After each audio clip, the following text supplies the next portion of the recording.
Após um breve intervalo, vamos retomar a 87ª sessão ordinária virtual de 10 de dezembro de 2021. A pedido da parte, houve uma alteração na ordem da pauta aqui. O processo seguinte agora vai ser o processo de recurso 13648-2019, aí 2019-06868. Recorrente, Seju, recorrido, DR Ling Indústria e Comércio. Relatora, doutora Maria Elineide Silva e Souza. Está presente para fazer sustentação oral das razões recursais, doutor Daniel Landim. E representando a PGE, doutor Matheus Viana Neto. Gostaria de lembrar que, tanto em primeira instância como na consultoria, tem indicação de improcedência da autuação. Com a palavra, a relatora. Obrigada, senhor presidente.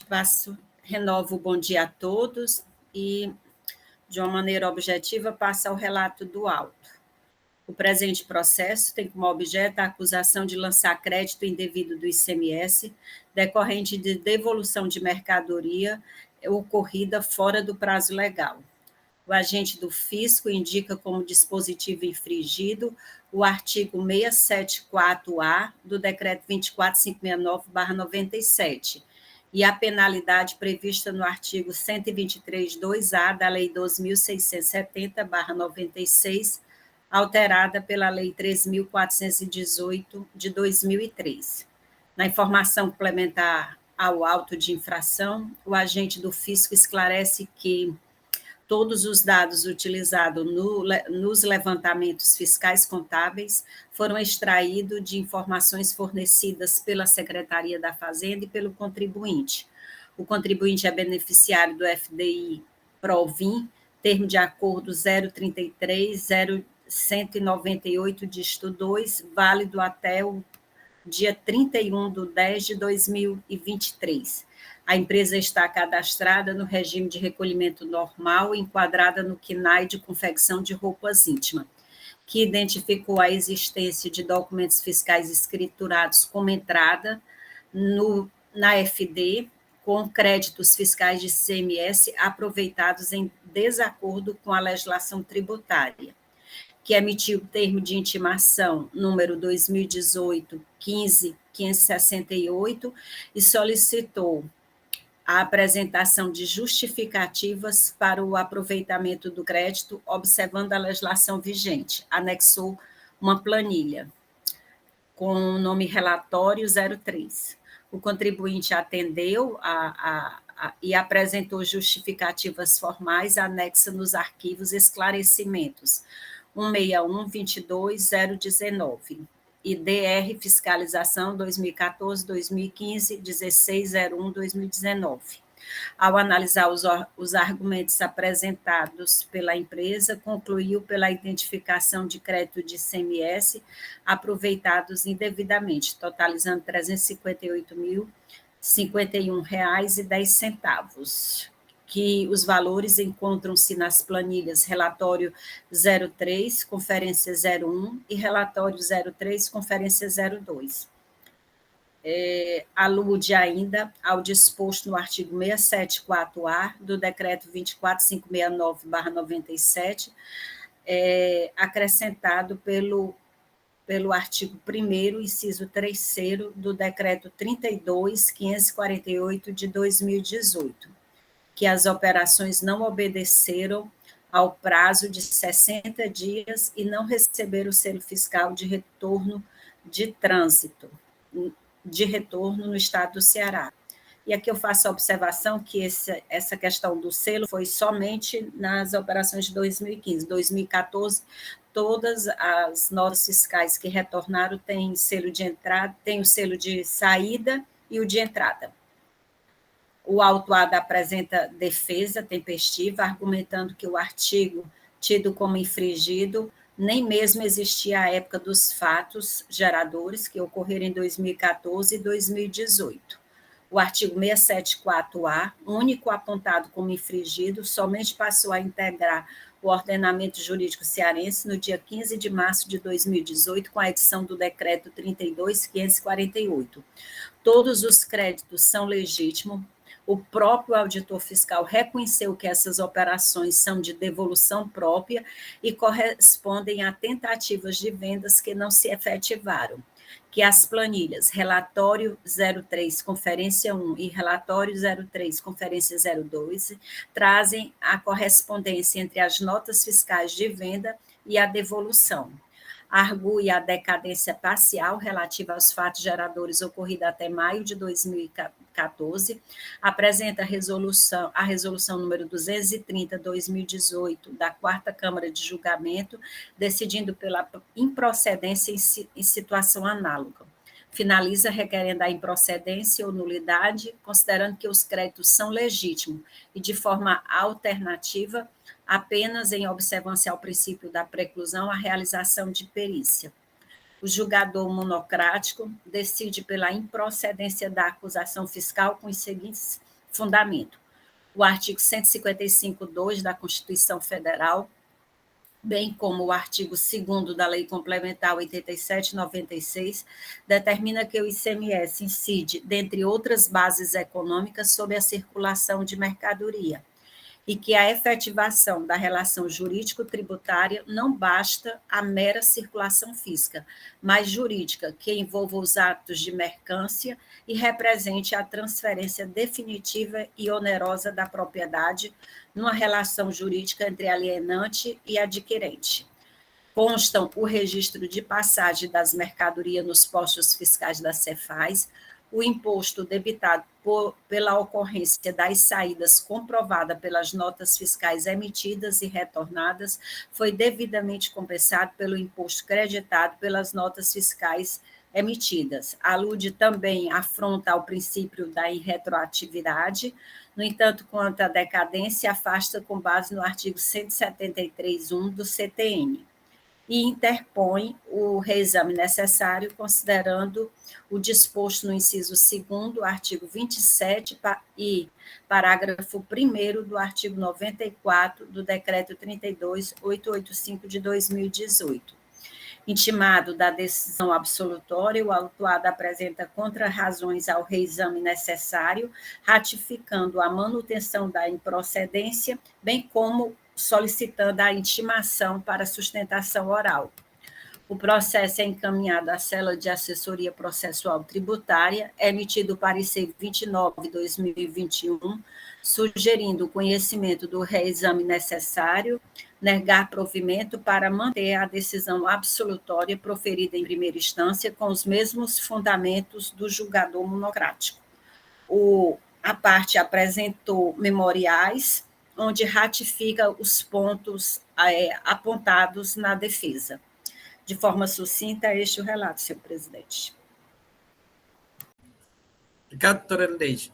Com a palavra do Matheus Viana.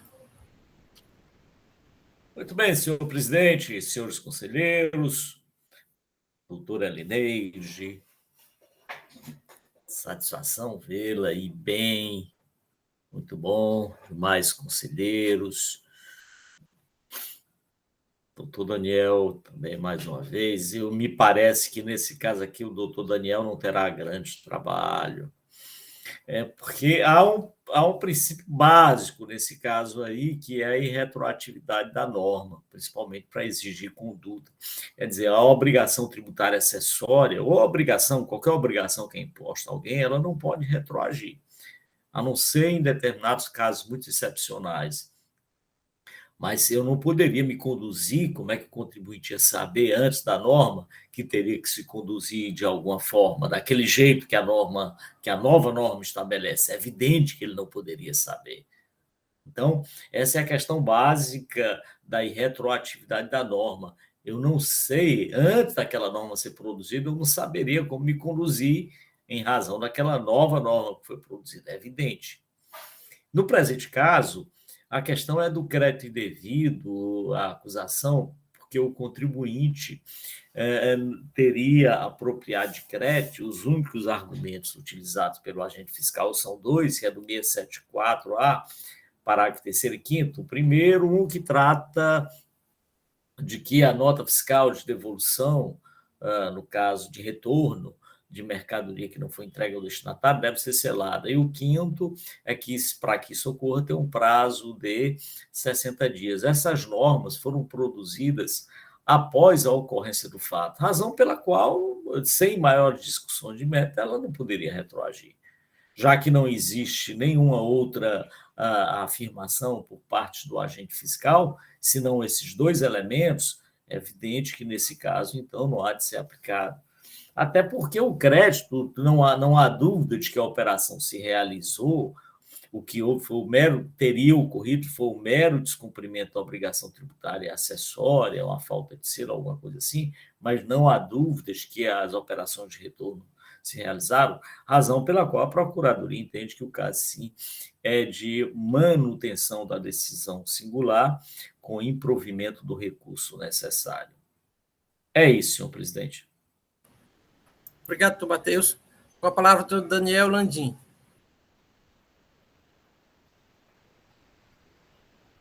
Esse caso é bem mais simples do que o anterior. Vai passar? E aí eu vou tentar só ratificar o que o doutor Matheus falou, tentar de forma rápida, para que a gente passe logo para a análise do processo. O auditor fiscal, ele utiliza, né, como artigo infringido o 674-A, né, que é o artigo que trata dessa questão das devoluções, vou passar, utiliza esses dois parágrafos, o parágrafo 3º e o parágrafo 5º, né, como fundamento para poder negar o crédito. Ele reconhece as devoluções, ele mesmo faz o cruzamento, ele mesmo acha, depois eu vou apresentar aqui para os senhores, mas ele diz que a gente desobedeceu tanto o parágrafo 3º, que trata quando eu tirar uma nota de devolução, eu tenho que informar a Cefaz, e o parágrafo 5º, que fala da questão do prazo dessa informação, desse retorno. Então, o processo, né, o fundamento do processo todo, ele orbita apenas nesse parágrafo 3º e o parágrafo 5º, que é do artigo 674-A. Né? Pode passar? Entretanto, como bem falou o doutor Matheus, esse 674-A, ele foi acrescentado apenas em 2018, e os fatos geradores são de 2014 e 2015. Né? Logo, daqui a gente já sabe que a auto-infração seria improcedente, tendo em vista a fundamentação do próprio fiscal se basear apenas nesse parágrafo 3º e parágrafo 5º. E aí a gente, só mesmo para deixar os senhores mais confortáveis, nós vamos só mostrar qual era a legislação da época, né? Só para os senhores entenderem. O que vigorava era o 674 e o 675G, que falava nos casos de mercadoria não entregue ao destinatário, facear a devolução através de nota fiscal de entrada emitida pelo remetente, e também o 675G, que fala nos casos de mercadorias não entregue ao destinatário, inclusive operações interestaduais, o seu retorno à origem poderá ser feito mediante uma das seguintes formas: com nota fiscal de entrada, desde que conste o número, data, valor da nota fiscal referido no inciso 1º. Vou passar.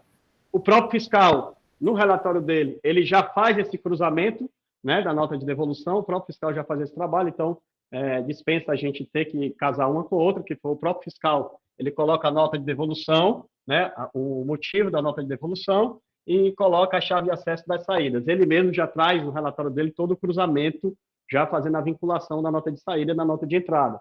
Então, ele mesmo já faz esse trabalho. E aí eu trago para os senhores verem só uma nota de devolução grande, de 204 mil, né, a nota de devolução. Aí você tem aqui o número da nota, a chave de acesso, tem a referência à operação, o valor da operação, tem tudo. Trago outra, só para também outra grande, para constar, né? As notas todas têm. O próprio fiscal fez esse cruzamento, né? Então ele entendeu que estava correto, mas ele acabou indo para esses dois pontos, que era da legislação nova. Acho que foi um equívoco normal da fiscalização, não tem nada de grave, né? Na verdade, foi só mesmo desatenção em relação a essa questão. Aí trago a jurisprudência aqui que na verdade é julgador singular. A doutora Elineide relatou muito bem a fundamentação dele, foi muito correto, o julgador de primeira instância. Fala da afronta ao princípio da retroatividade, como o doutor Matheus também falou muito bem, que a legislação é posterior à ocorrência do fato gerador, então não poderia ser aplicada.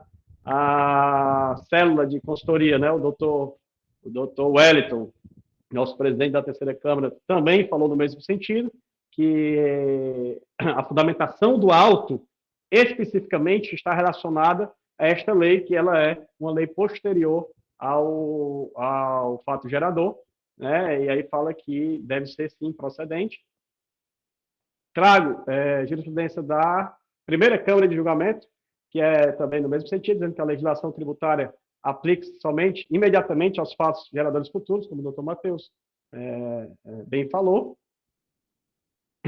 O entendimento também do CONAT, aí eu já trago só mesmo para fortificar o argumento como um todo, em casos... não, aqui eu trago o julgamento de primeira instância só falando no mérito, porque o próprio julgador também já fez essa correlação do débito e do crédito, ele mesmo já mostra que não houve nenhum prejuízo ao Estado do Ceará, ele mesmo já analisa nesse aspecto, ele analisa os relatórios, as conferências do fiscal, e ele mesmo já viu que estava tudo ok. O doutor Wellington também corrobora que não houve prejuízo ao Estado do Ceará. E aí trago uma decisão da Quarta Câmara, uma resolução de 2018, que é um caso igual, acho até que é nosso, que é um caso muito parecido, que a nota fiscal em devolução, nesse caso, não tinha os requisitos básicos exigidos pela legislação, né, da época, não é a legislação nova, né, e que deve prevalecer o princípio da verdade material, mesmo sem esses requisitos básicos, né, que era aquela legislação que eu apresentei, que era a legislação da época, né. Então, no nosso caso, tem os requisitos básicos também, mas também não é o caso, porque o fiscal direcionou a análise dele só para o parágrafo 3º e para o parágrafo 5º do artigo novo. E o nosso pedido, confirmar a decisão de improcedência dada pela instância singular, uma vez que não é possível exigir que em 2014 e 2015 o contribuinte atendesse às normas que só passaram a existir em 2018. Ou até mesmo confirmar a decisão de improcedência em razão da legitimidade dos créditos, tendo em vista que o próprio relatório do fiscal atesta o cumprimento dos únicos requisitos vigentes à época dos fatos. Seria isso. Obrigado. Obrigado, doutor Daniel Landim. Com a palavra, a relatora.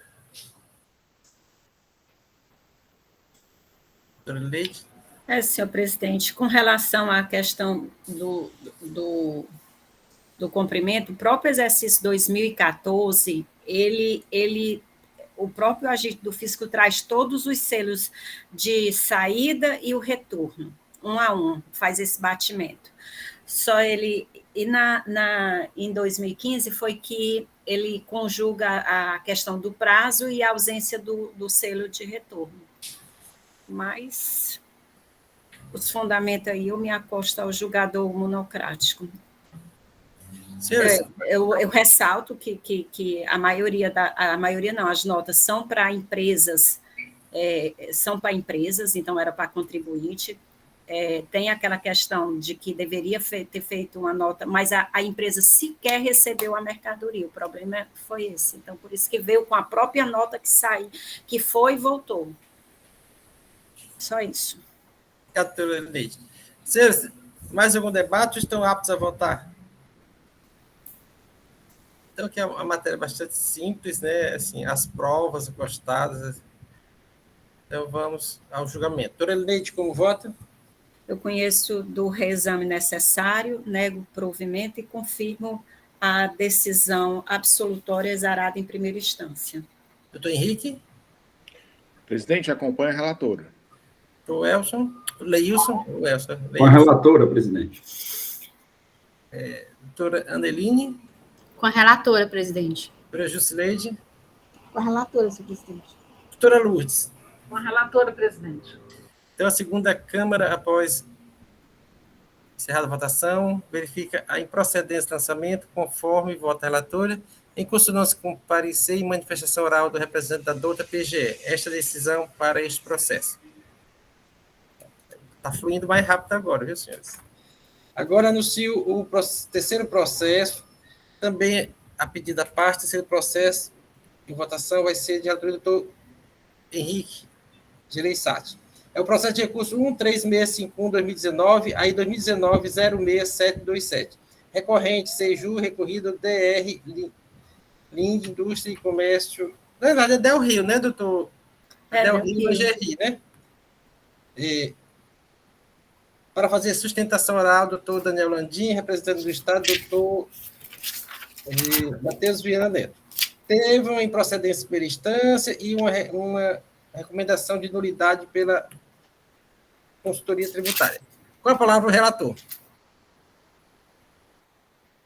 Presidente, primeiramente, renovar aqui meus cumprimentos a todos os presentes, né, senhores conselheiros, doutor Matheus, doutor Daniel, doutora Silvana. Tentando ser objetivo aqui, né, presidente, até porque temos ainda uma pauta extensa, né? Vamos lá.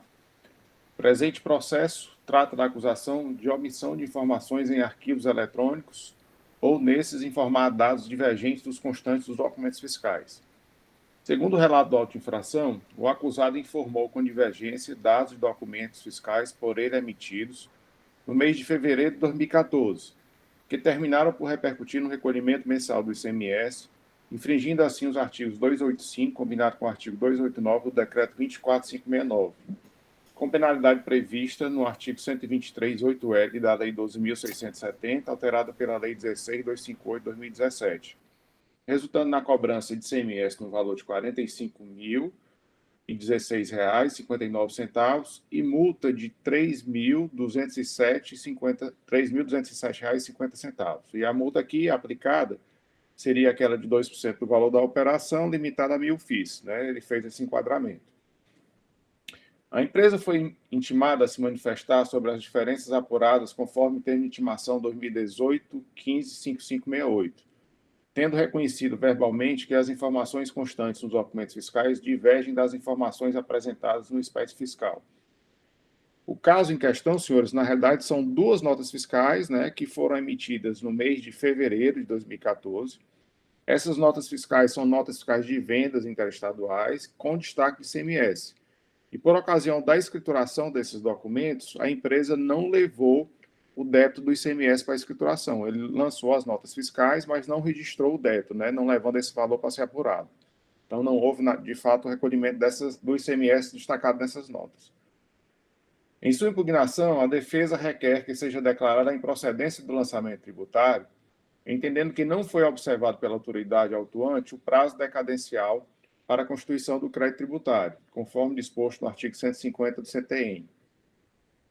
Traz aos autos espelho dos danos, comprovando que as notas fiscais foram emitidas e escrituradas no mês de 2014. Cópia de parte do livro de apuração, confirmando que, num período, a empresa apresentou saldo devedor de ICMS. E, por fim, afirma que a ciência do auto só se concretizou em 14 de maio de 2019, ou seja, decorridos mais de 5 anos da emissão do documento fiscal. O julgador de primeira instância acata os argumentos apresentados na impugnação, decidindo pela improcedência do lançamento tributário, com base no parágrafo 4º do artigo 150 do CTN, encaminhando o processo para reexame necessário, conforme disposto na Lei 15.614. A empresa apresenta contra as razões ao reexame necessário, reforçando e ratificando os argumentos apresentados em sua impugnação. O processo é encaminhado à Assessoria Processual Tributária, que emite parecer 2013/2021, sugerindo a nulidade do lançamento tributário, por entender que o agente fiscal, ao proceder à lavratura do auto de infração, apontou duas infrações, sendo a primeira relativa à omissão de informações de arquivos eletrônicos, ou seja, uma obrigação acessória, e a segunda, a falta de recolhimento do ICMS, obrigação principal, prejudicando o direito da ampla defesa e do contraditório. E aqui, senhores, o fiscal, na informação complementar, ele faz referência ao caput do artigo 123, né, que diz que as infrações constantes naquele artigo, né, deixa eu só ler aqui para os senhores, que é mais fácil aqui para a gente tratar desse assunto, porque ele faz esse raciocínio. Diz o seguinte, o 123, as infrações à legislação de ICMS sujeitam o infrator a seguintes penalidades sem prejuízo do pagamento do imposto, quando for o caso. Então, ele fez um link entre o caput do artigo 123 e a multa, né, do 8L, que seria realmente uma obrigação acessória, que seria a divergência em arquivos magnéticos, né, porque a escrituração aconteceu sem o débito do imposto. Isso realmente a gente não tinha ainda passado por situação assim, pelo menos eu não me recordo, mas o fato é que acaba que a multa aplicada foi uma multa inferior ao que seria a falta de recolhimento do imposto, que seria a obrigação principal, né, do que foi cobrado no auto de infração. Senhores, basicamente é esse o relato. Nos memoriais, o doutor Daniel traz uma resolução da Quarta Câmara, se não me engano, que é um processo similar a esse, só que as razões eram inversas, né? O auto foi lavrado como falta de recolhimento e a penalidade, eu acho que usou a falta de recolhimento, mas no relato fala de omissão em arquivos também. E a Quarta Câmara entendeu por julgar nulo esse auto de infração. Acho que o doutor Daniel vai discorrer mais sobre isso. De forma resumida, senhores, seria esse o relato. Obrigado, doutor Henrique. Com a palavra, doutor Matheus. Muito bem, senhor presidente, senhores conselheiros, digníssimo relator, doutor Henrique Gereissati. Bom vê-lo, sempre tranquilo. A tranquilidade, rapaz. Doutor Henrique Gereissati vai viver 200 anos com essa tranquilidade. Nunca vi doutor Henrique nesse período todo de fazenda, ele alterado, nunca vi, sempre com essa postura.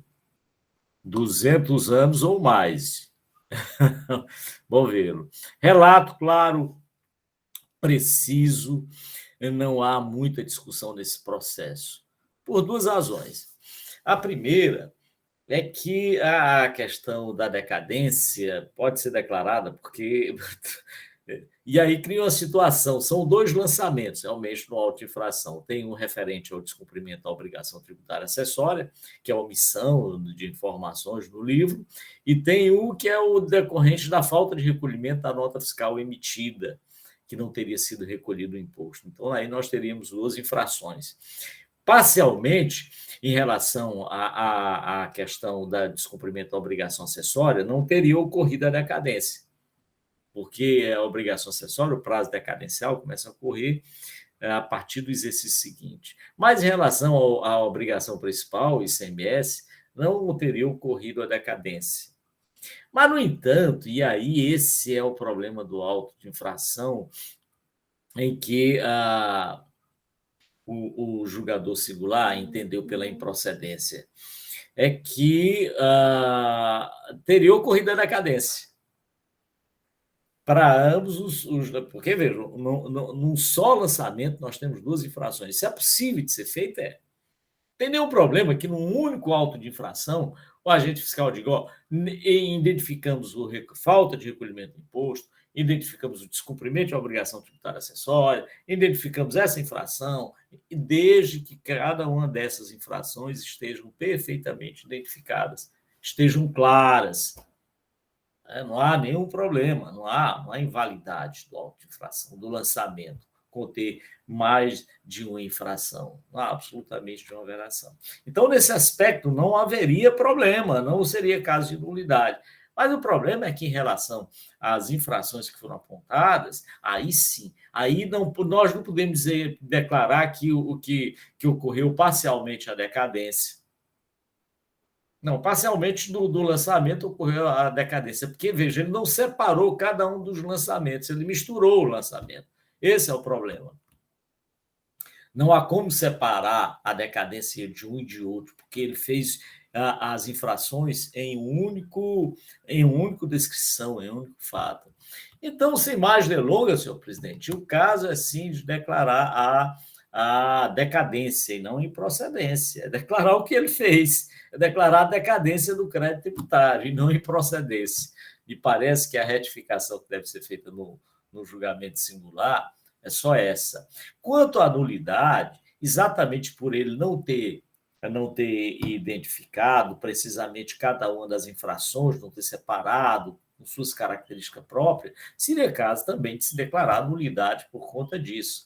Mas me parece que o Instituto da Decadência aí antecede a nulidade do procedimento. Portanto, nesse aspecto, a Procuradoria entende que o caso é de acatar a decisão singular, mas com essa retificação, não de improcedência, mas de decadência. É nesse sentido que a Procuradoria se manifesta, senhor presidente. Obrigado, doutor Matheus. Doutor Daniel Landim, com a palavra. Não, vou. Mais um. Desculpa, doutor. Erro técnico aqui. Decadente. Então, assim, realmente, concordo com tudo que o doutor Matheus falou, especialmente com a questão da decadência, né? Realmente foi um vacilo lá da empresa em relação à apuração. A nota está escriturada, mas acabou sem levar para apuração aquele valor. Nota fiscal está aqui, a nota fiscal, e o principal requisito é ter dado saldo devedor, né? Assim, pelo menos o que eu tenho visto para poder aplicação do artigo do 150 do CTN, é que não tenha sido saldo credor. Eu trago a prova que o contribuinte nesse mês pagou R$266 mil de ICMS, né? Aqui o pagamento. Então, a principal prova para levar para o 150, no nosso caso, seria isso. Eu trago a prova. Então, sim, o caso de decadência. A gente só tinha pautado na decadência, né? Aí eu trago decisão do pleno sobre a decadência, trago também a decisão... Não, volta. Essa do pleno? Opa. E trago também da segunda Câmara. Aqui é da segunda? Do pleno também. Cadê a da segunda Câmara?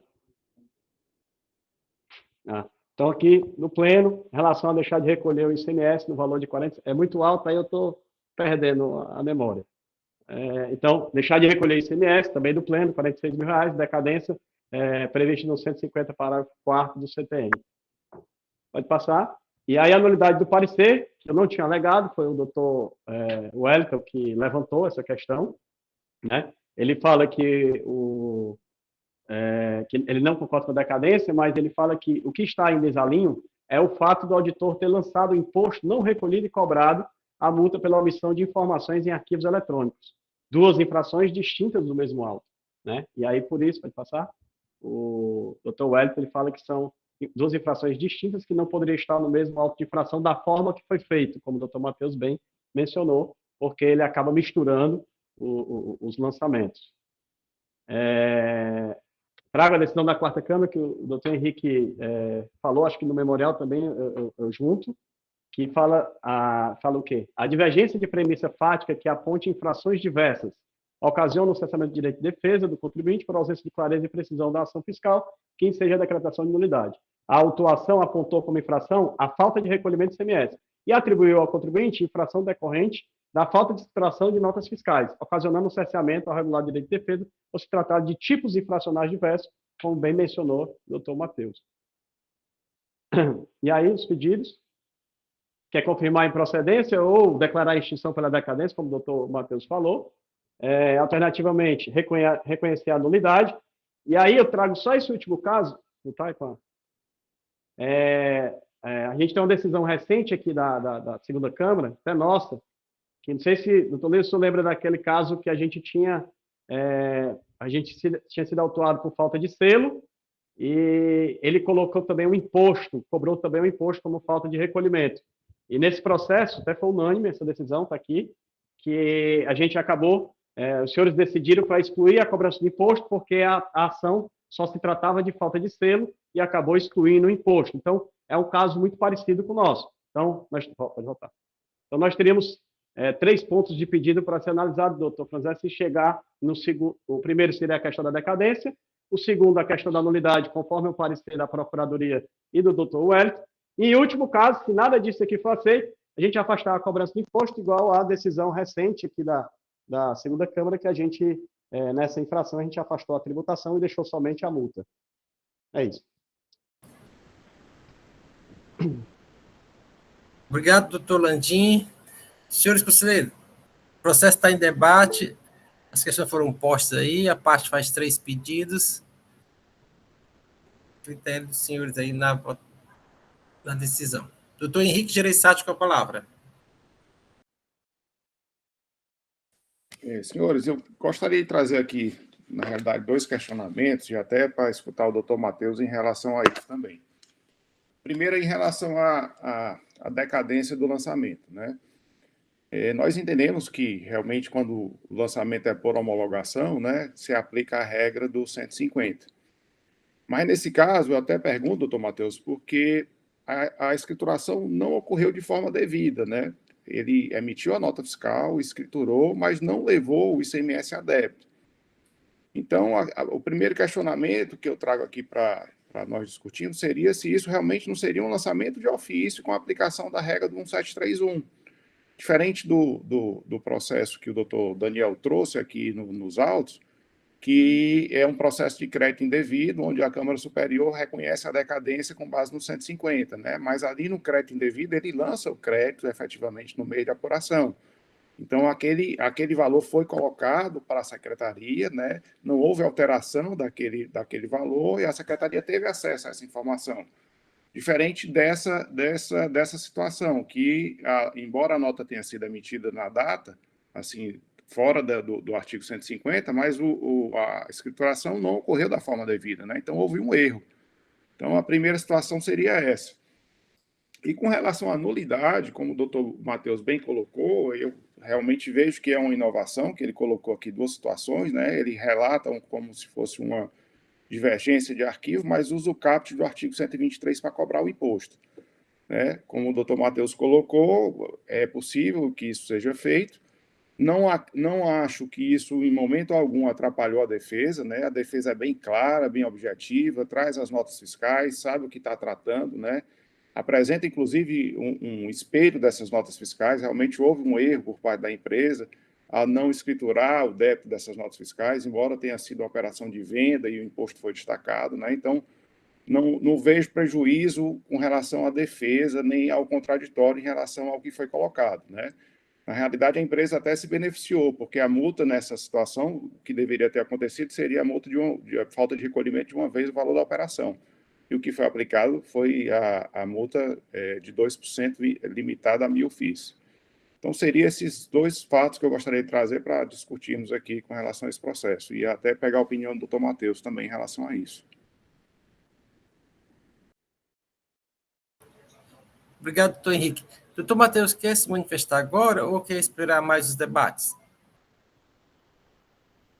Posso fazê-lo logo, senhor presidente. Bom, então, doutor Matheus... No que se refere à questão suscitada pelo doutor Henrique da decadência, é que haveria de ser aplicado, no caso, como ele não teve uma conduta correta, não escriturou regularmente, haveria de ser aplicado não o 150 parágrafo 4, mas sim o 173.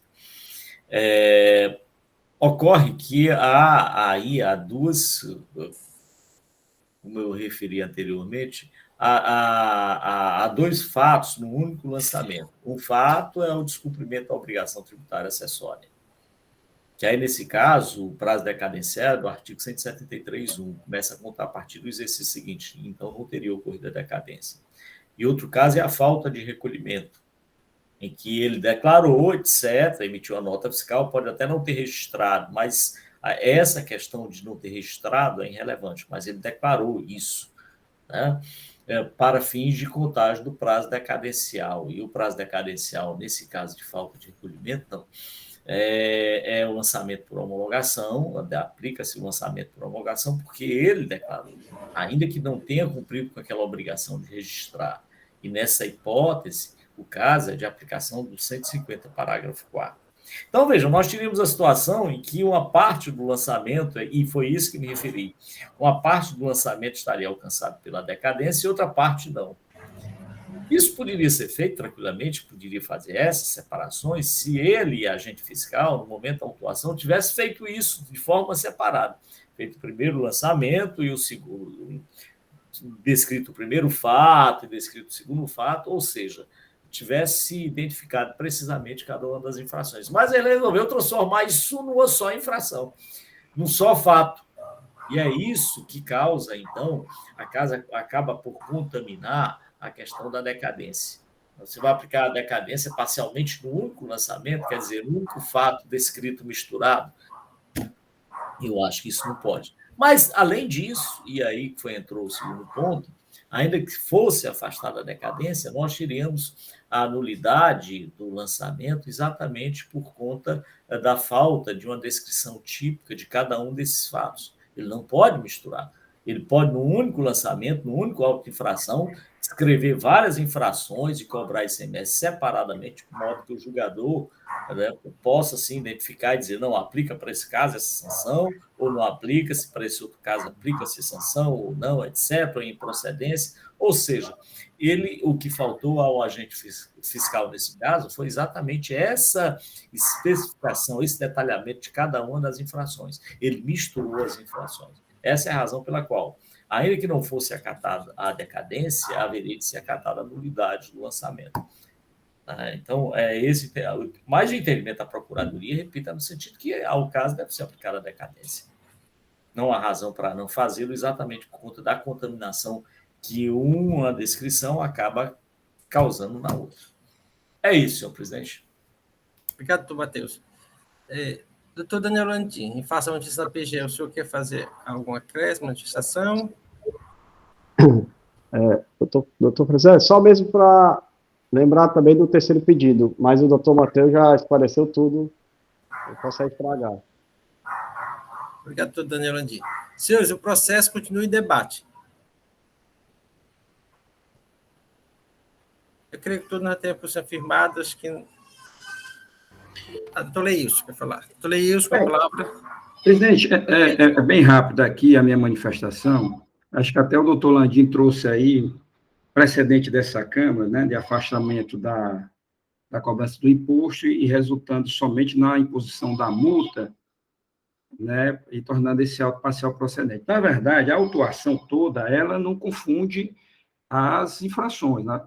A narrativa, desde dispositivos infringidos, dispositivo colocado como aplicativo da penalidade, e também da narrativa, é da divergência dos arquivos do que foi das informações dos documentos fiscais com o que está na FD. Essa é a acusação. Ele apenas diz que teve repercussão no imposto. E por que teve repercussão no imposto? Porque não levou para apuração o ICMS do débito, né? O ICMS a débito deveria só. Então, e aí ele se utiliza lá no princípio da economicidade, em razão do disposto no capítulo 123, que você poderia cobrar um imposto também ao lado de qualquer descumprimento de obrigação acessória. Se você for ler o capítulo do artigo 123 e olhando todo o artigo 123, os incisos, você vai perceber que nos incisos tem, para além de multas de obrigação principal, também tem multas de obrigação acessória. E o caput, como é o preâmbulo da regra, ele diz que pode ser cobrado imposto. Então, não vejo problema quando você faz a cobrança de um imposto em razão de descumprimento de obrigação acessória que levou a não apuração do tributo, porque está lá no caput. Esse é o primeiro aspecto. O segundo aspecto é que é possível também, e aí eu trago os exemplos dos autos de infração da Receita Federal, que a Receita Federal, o auditor fiscal, ao fazer um auto de infração, ele traz uma série de infrações em um único auto de infração.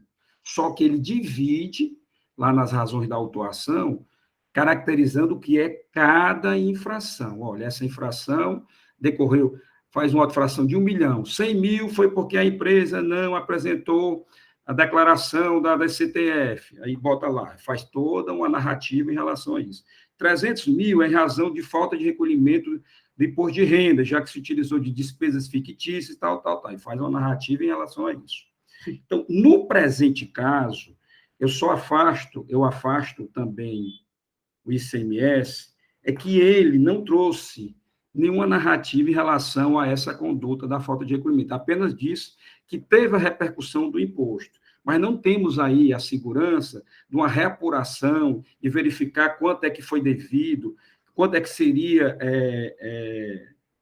na apuração do ICMS resultante da cobrança desse imposto que não foi colocado em débito. Então, me parece que, nesse caso, para esse tipo de infração, da forma como foi feita a configuração jurídica do lançamento, só deve remanescer a multa, porque é assim a acusação fiscal. A acusação fiscal, toda a narrativa é de divergências de arquivos. desde os dispositivos, desde a chamada do auto de infração, dos dispositivos infringidos, das informações complementares. E aí, no auto de infração à parte, cobrasse a falta de recolhimento, trazer, olha, e trazendo toda a descrição da narrativa, por que resultou naquela falta de recolhimento. Então, nesse sentido, eu entendo que só deve permanecer a multa, e aí não se caracterizaria a decadência, que seria o descumprimento de uma obrigação acessória, que chamaria o artigo 173, inciso 1º.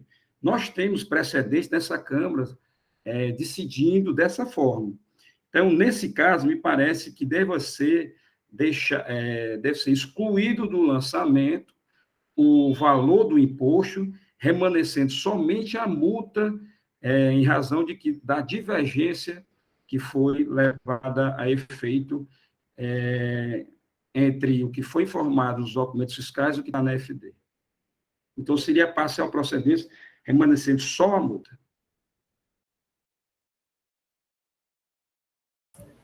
Obrigado, doutor Leilson. Doutora Elineide tinha pedido falar, depois doutor Henrique. Doutora Elineide. Obrigada, senhor presidente. Realmente, esse tipo de auto tem surgido mais nos últimos tempos. Acusa de uma obrigação acessória e cobra também o imposto relativo ao descumprimento que causou, né, aquele descumprimento de obrigação acessória. E quando o doutor Landi estava falando, eu estava tentando aqui encontrar, e eu estava pensando que tinha sido um auto de falta de escrituração de nota fiscal de entrada e cobrança do imposto ST pela entrada.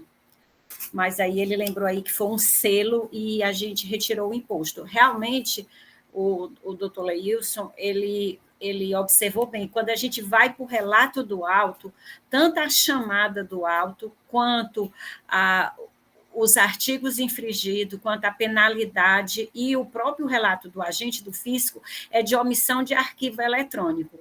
A cobrança do imposto aí, ele deveria ter feito num auto separado e explicando o motivo. Então, daí porque eu também não acredito que esse auto é nem procedente nem nulo. Eu afasto a nulidade, e aqui eu trago o artigo 84, eu acho que é o parágrafo 6º, quando diz que a nulidade, ela não as incorreções ou omissões do auto de infração e a inobservância de exigências meramente formais que não constituam prejuízo à defesa e não acarretam a nulidade do auto administrativo, desde que haja elementos suficientes e possíveis à determinação do sujeito passivo, a natureza da infração e o montante do crédito tributário. No caso aqui, nós temos todos esses elementos, sujeito passivo, o montante, que são os valores divergentes que não foram informados, né, e o valor da multa. Por isso que eu não vejo a nulidade pronunciada pela célula de assessoria processual tributária, mas também me acosto com o doutor Leilson no sentido de retirar a cobrança do imposto, porque não tem um respaldo, ele não determina. Embora o doutor Henrique tenha dito, durante o relato, que foi saldo devedor durante o período, mas é porque eu acho que deveria ter sido feito numa alta parte, porque todo o relato é de omissão de arquivo eletrônico. Tem que dar uma configuração jurídica do lançamento por falta de recolhimento. E não é o caso. E não fez, né? E quanto à decadência, o nosso entendimento aqui também tem sido também de forma que eu me manifesto na Câmara Superior e sou voto vencido, mas nesse caso não, porque é o 173.1, porque é descumprimento de obrigação acessória. Nesse sentido, senhor presidente. Obrigado, doutora Elineide. Doutor Henrique Gereissati, com a palavra.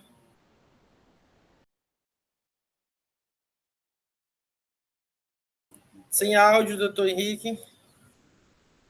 Desculpe, presidente.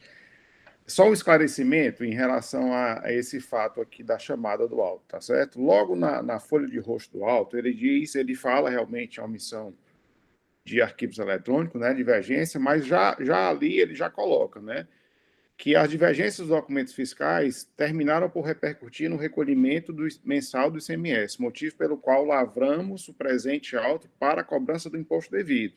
e a multa cabível. Então, logo na folha de rosto alto, ele já traz essa informação.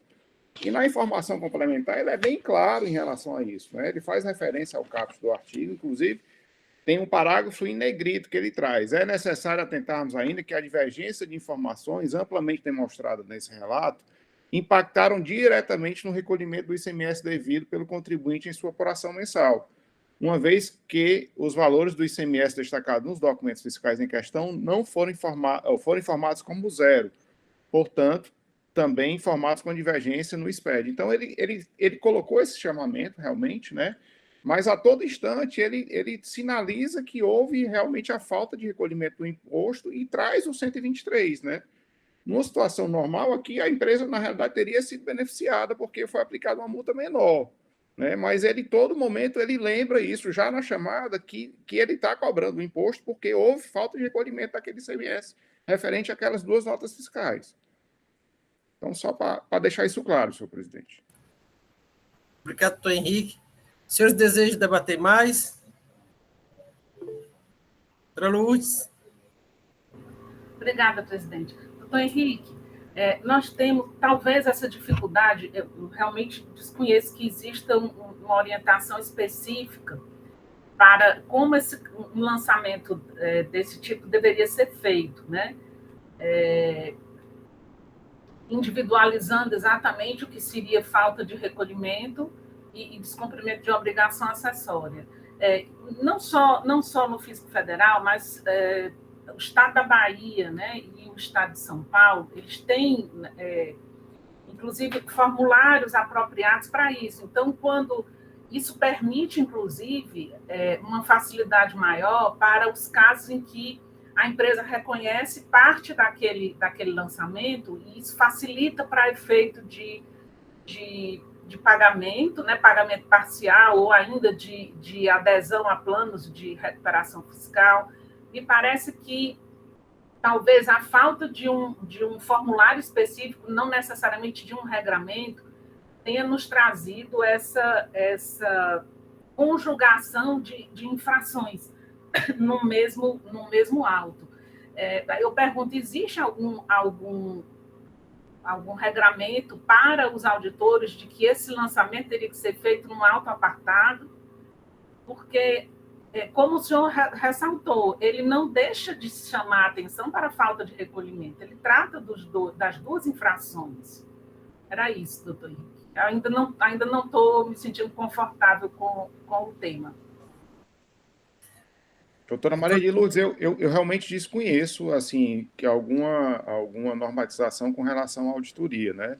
O que a gente vê aqui, em muitos casos, quando acontece uma situação dessa, o fiscal ele se atém basicamente à cobrança do ICMS com a multa, né? E eu acho que nem trata da cobrança da obrigação acessória. Eu acho que dificilmente eles cobram esse outro auto, né? Acontece já, que a gente já viu aqui, situações em que falta de selo, né? Realmente ele cobra a falta de escrituração e cobra a falta de selo, né? Que são infrações diferentes, né? Mas, assim, o doutor Laílson, que talvez tenha mais experiência aí na auditoria, ele possa até contribuir com isso, mas acredito que não. Não tem um regramento em relação a isso. Não, mas, assim, o único regramento que nós temos é muito genérico, está lá no artigo, vocês podem ler aí, o 875, ele apenas diz, 875 do 24569, que ele diz que a infração será apurada de acordo com as formalidades processuais específicas, aplicando-se as penalidades respectivas, por intermédio da competente autuação, e tal. Só que você não tem nenhum regramento dessas formalidades processuais específicas. Você tem a Instrução Normativa 49/2011, que é a Instrução Normativa que trata das ações fiscais, dos procedimentos, né? Mas nada ela vai dizer como é que deva ser feito isso, se isso tem que ser feito em um auto só, se isso tem que ser feito em autos diferentes. Por isso que é possível, por isso também me parece que é a chamada do caput do artigo 123, quando ele coloca no final dele, sem prejuízo do pagamento do imposto. Então, o caput está aludindo a qualquer daquelas penalidades que estão ali no próprios incisos do artigo 123. O problema que eu vejo neste auto de infração, e aí, peço vênias ao doutor Henrique, é que, embora que o autuante tenha dito que e teve a repercussão jurídica, e saibamos aqui que o doutor Henrique disse, olha, teve um saldo devedor, foi decorrente de um saldo devedor. Eu acho que isso tudo deveria ter sido formalizado num auto de infração à parte, para dar a configuração jurídica da autuação. Ou então ele ter nos dispositivos infringidos, para além daquele só do descumprimento da obrigação acessória, ter trazido também o descumprimento de fato de recolhimento, 73, 74, e ter trazido também o artigo da penalidade 123, falta de recolhimento, eu não sei nem se é 2B, sei lá, 2A, ter trazido esse dispositivo. E Não ter, sei. e ter colocado lá nas informações complementares em um tópico à parte, caracterizando as duas infrações, a primeira, o descumprimento, a aplicação assim, a segunda, a falta de recolhimento. Ou seja, a configuração jurídica que foi feita no lançamento pelo auditor fiscal não me parece que supre, que tenha sido observado todos os elementos necessários para que a gente possa entender pela procedência ou improcedência da autuação com relação à falta de recolhimento. Tá? Eu sinto carência de elementos, de dispositivos infringidos, da própria penalidade também deveria ter sido trazida aos autos, ou seja, não, eu vejo como incompleta a configuração jurídica desse lançamento. Por isso que eu não tenho como aceitar a cobrança desse imposto, com as vendas aí daqueles que pensam em sentido contrário.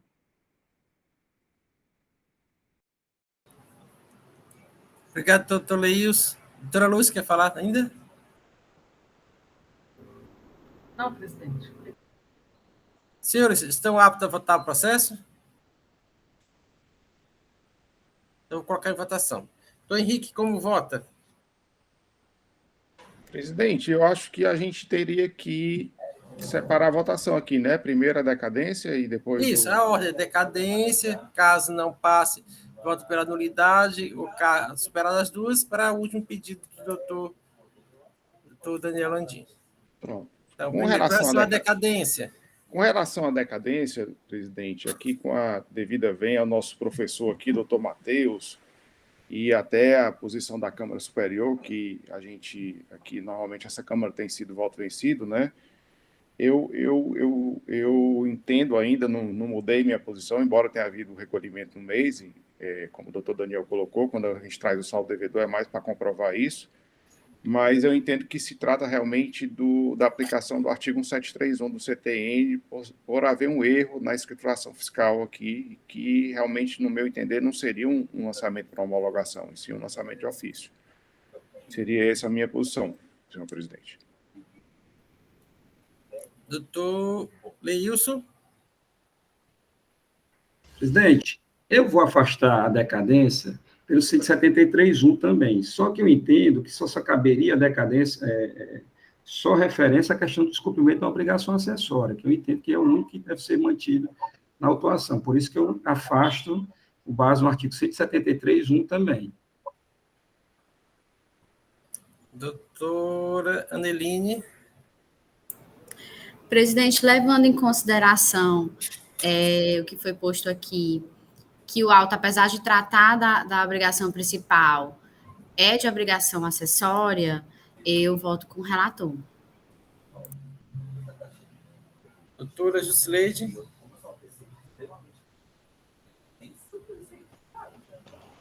Senhor presidente, eu peço que máxima venha aos meus colegas conselheiros, mas eu voto pela decadência, de acordo com o parágrafo 150 do parágrafo 4º, com a administração da Procuradoria. Presidente, é só lembrar, a decadência é parcial, não é isso? É só um período, né? É parcial. Não, são duas notas, pega tudo. Elas levam pega o lançamento completo. Leva em procedência. As duas notas são bem de fevereiro e o auto foi lavrado em maio. Isso. Sim. Doutora Lourdes. Acompanho o relator, presidente. Doutora Elineide. Com o relator. Então, com relação à decadência do creditor, afastado por maioria de voto, contrariamente à manifestação do PGE. Com relação à nulidade, como vota, doutor Henrique? Presidente, eu entendo também por afastar, por entender que não houve prejuízo à defesa, como a doutora Elineide bem colocou aqui, se eu não me engano, no artigo 84, era, doutora Elineide, da lei? Desculpa, 84, parágrafo 6º. Pronto, a defesa Da lei realmente, 15.000. embora é uma defesa bem sucinta, mas ela conseguiu bater em todos os pontos, trazer os documentos, então acredito que não houve prejuízo em relação a isso. Então, afastado, né? Então, doutor Leilson. Com o relator. Doutora Neline. Com o relator, presidente. Doutora Jusileide. Com o relator, senhor presidente. Doutora Lourdes. Com o relator, presidente. Doutora Elineide. Com o relator.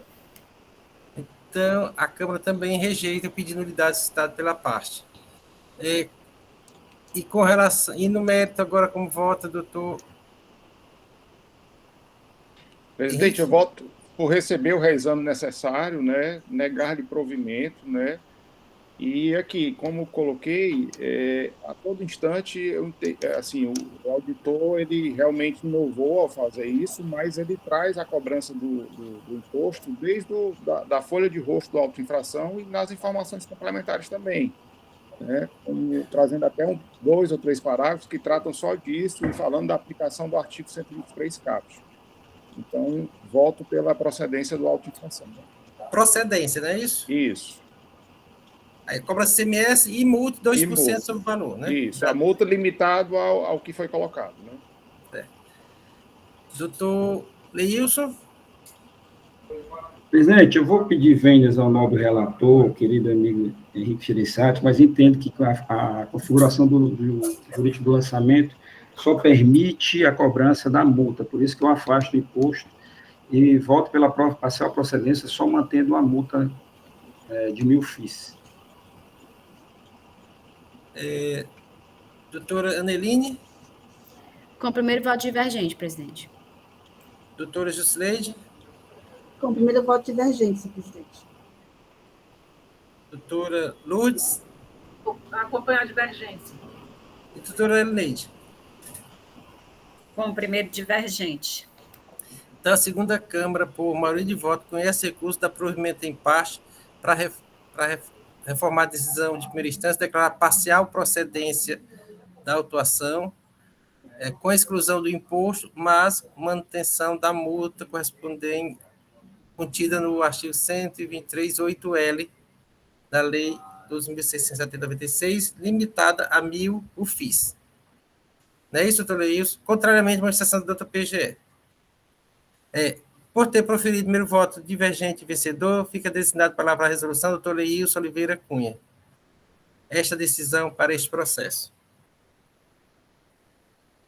Senhores, vamos avançar com nossa pauta. São 5 processos. Vamos analisar mais um, dependendo do tempo, a gente vai sobrestar o último, doutora Aneline, porque ela tem compromissos. E ela está pedindo aqui. Então, vou anunciar o processo seguinte, o processo de recurso 13650-2019, aí 2019-0673. Recorrente, Seju e DR, Lingerie Indústria e Comércio Limitada, recorrido ambos, relator doutor Leilson Oliveira Cunha. Para fazer sustentação oral das razões recursais, doutor Daniel Landim. E representante do Estado, doutor Matheus Viana Neto. O processo foi parcial procedente de primeira instância e tem uma recomendação de procedência da consultoria tributária. Com a palavra o relator, doutor Leilson Oliveira Cunha. Presidente, me dê uns minutinhos só para eu abrir aqui. Tem tanta tela aberta que eu não sei nem onde é que eu estou. Se eu estou na Cefaz ou estou no meu computador. Deixa eu ver se eu acho aqui para abrir o relato. Pronto.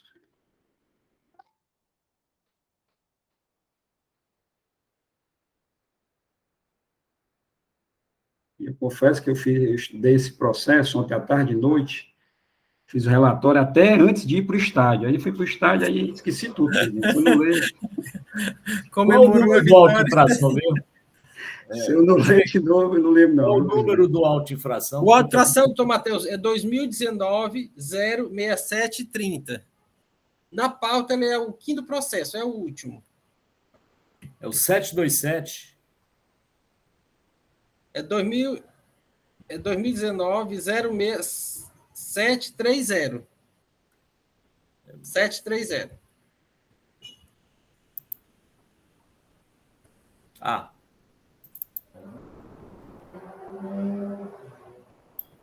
Ok, identifiquei. Vamos lá, presidente. A palavra o relator. Essa autuação, ela é de infração decorrente de operações com mercadoria ou prestação de serviço, parada por não incidência ou contemplado com isenção incondicionada. O contribuinte registrou na entrada de sua FD SPED operações relacionadas à documentação fiscal cancelada, a documento fiscal cancelado, como também destinados a contribuintes diversos, como amplamente demonstrado nas informações complementares anexas ao presente auto. Então, foi cobrada uma multa de R$ 47.919,90, que é os 10%, né, lá do artigo 126 da Lei 2.670/96, tendo como artigos infringidos o 4º, o 5º e o 6º do Decreto 24.569. O período da infração, janeiro a março de 2014, maio de 2014, fevereiro de 2015 e outubro de 2015. Nas informações complementares, o auditor fiscal relata que o contribuinte informou na FD o ingresso de mercadoria com documentos fiscais cancelados, estando claro que tais mercadorias ingressadas estavam desacobertadas de documentos fiscais válidos que acobertassem as operações. Aí indica a planilha indicador 05 com tais documentos. Ainda informando também na FD documentos fiscais de entrada, cujo destinatário é diverso do contribuinte autuado, que é a planilha indicador 22. Situação esta que comprova o ingresso dessa mercadoria sem documentos fiscais, que é guardar-se relação comprovada com as operações de entrada declaradas na FD. Aí cita como violados os artigos 21 e 139 em relação a esse quesito. Bom, interposta a impugnação ao feito, a julgadora monocrática decidiu pela parcial procedência, por conduta de registro de operações de documento fiscal cancelado de destinatário diverso do autuado. Todavia, aplicando a penalidade do parágrafo 1 do artigo 126, multa de 1%, ante o fato dos documentos fiscais se encontrarem transmitidos na FD do sujeito passivo, conforme redação dada pela Lei 16.258/2017. Não satisfeito com a decisão exarada, foi interposto respectivo recurso ordinário e também o reexame necessário, em que a parte alega inexistência de proibição legal para a conduta de registrado SPED operações de entrada canceladas ou de terceiros, reenquadramento para a penalidade do artigo 123.8d da Lei 2.670/96, também reenquadramento para a penalidade no parágrafo 1 do artigo 126 da Lei 2.670/96. Aqui eu acho que foi trazido os mesmos argumentos da impugnação, né? Porque esse reenquadramento foi feito pela autoridade julgadora monocrática, né? Enquadrou aí no parágrafo 1. Também a exclusão das notas fiscais 1493, 418 e nota fiscal 1493, 525, tendo em vista não estarem canceladas e terem como destinatários a DR Link. Ao final, requer improcedência, alternativamente, requadramento na penalidade no artigo 123.8d, ou no artigo 126, parágrafo único, ou ainda no artigo 123.8l da Lei 2.670/96. A assessoria processual tributária se manifestou pela procedência da autuação, e aí afasta os argumentos do julgador singular, e afasta também os reenquadramentos solicitados, opinando pela impossibilidade de aplicação da penalidade do parágrafo 1 do artigo 126, tendo em vista a condição de que os documentos fiscais devam estar regularmente escriturados nos fiscais. E o fato de eles serem cancelados e serem documentos registrados para outro, emitidos para outro contribuinte, essa condição não estaria suprida, né? Também diz que não se configurou no caso em tela, já que houve ingressos de mercadorias desacobertadas por documentos fiscais idôneos, desacobertada de documentos fiscais idôneos, tornando assim esses documentos fiscais idôneos. E estes foram informados na FD. Também afasta o pedido de exclusão das notas fiscais 143, 1493, 418 e 1493, 525, dado que o endereço de entrega no campo observações desses documentos fiscais é para contribuinte do Estado de São Paulo. Então, presidente, esse é em síntese, é o relato.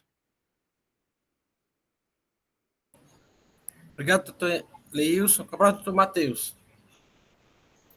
Muito bem, senhor presidente, doutor Leilson, claríssimo relato. Muito bem, mas aí nós temos uma questão muito interessante. É uma situação que não é comum, em que o contribuinte registra em sua escrita fiscal notas fiscais que foram canceladas. Como é que isso é possível? Se a nota fiscal ainda fosse aquela nota fiscal física e tal, poderíamos até imaginar, porque a nota fiscal havia sido destacada do bloco, sendo destacada do bloco, ela poderia, então, ser levada para a escrituração, e aí sim ser registrada, né, porque já havia sido levada. Porque o cancelamento da nota fiscal, e aí a mercadoria já teria circulado, porque no cancelamento originário, quando a nota fiscal ainda era física, se pegava o contribuinte, tinha que pegar todas as vias da nota fiscal que ia cancelar, e cancelava e ficava no bloco, então ficava junto ali, tal, não separava as vias. Mas, nesse caso de nota fiscal eletrônica, o registro é possível de ser feito. O contribuinte emite e depois cancela. Ou então, se o cancelamento foi feito fora do prazo, esse cancelamento é indevido. Porque, para cancelamento de nota fiscal eletrônica, ele só pode fazê-lo após até um determinado prazo e antes que a mercadoria circule. E se o contribuinte, então, cancelou essa nota fiscal, o emitente, se ele fez esse cancelamento, ele cancelou quando? Ele cancelou após a circulação da mercadoria.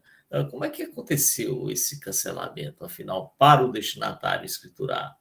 É muito interessante essas indagações que podem ser formuladas no que se refere a essa escrituração de nota fiscal cancelada. Mas o fato é que o contribuinte, ao registrar essas notas fiscais, ele descumpriu a norma, ele não poderia ter escriturado nota fiscal cancelada. E essa nota fiscal cancelada, evidentemente que ela dessa situação, nós podemos deduzir 2 fatos, pelo menos. O primeiro fato é que houve só um erro mesmo na escrituração. O contribuinte efetuou aquele lançamento, nota fiscal, chegou o DANF, sei lá como, não imagino como, mas ele lançou pelo sistema automático, e aí não houve conduta nenhuma dolosa. E outro caso é que essa nota fiscal foi registrada e cancelada após o recebimento da mercadoria. O contribuinte pode ter recebido a mercadoria e depois o destinatário cancelou, mas aí, se ele recebeu essa... Veja como a situação acaba tendo implicações muito interessantes. Se ele recebeu essa mercadoria, então a nota fiscal não poderia ter sido cancelada. E se ele registrou, é porque ele recebeu a mercadoria, ou foi só aquela primeira hipótese mesmo de que ele registrou porque foi um registro automático? Bem, todas essas indagações podiam ter sido aprofundadas pelo agente fiscal, mas ele não fez esse aprofundamento. E o fato, então, é que recai no simples descumprimento de uma obrigação tributária acessória, que poderíamos até pensar, não a aplicação do artigo 126, eu não vi aí o artigo 126 como sanção adequada para essa conduta. Me parece que aí seria muito mais, talvez, a omissão de registro na escrita fiscal do contribuinte, o artigo 123.8L. Isso poderia até mesmo caminhar, se não fosse o caso do 8L, encaminhasse para o que é solicitado, aquele grande, para aquelas situações previstas na legislação, mas e que não há uma infração, não há sanção típica. Mas me parece que, para a situação aqui, o caso é de aplicação do artigo 123.8L. A redação do 123.8L permite esse enquadramento. E é nesse sentido, não no artigo 126, que a Procuradoria se manifesta. É o caso de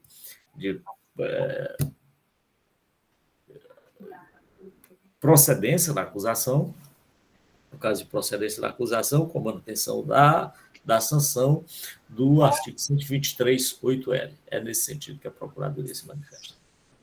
Obrigado, doutor Matheus. Com a palavra do doutor Daniel Landim.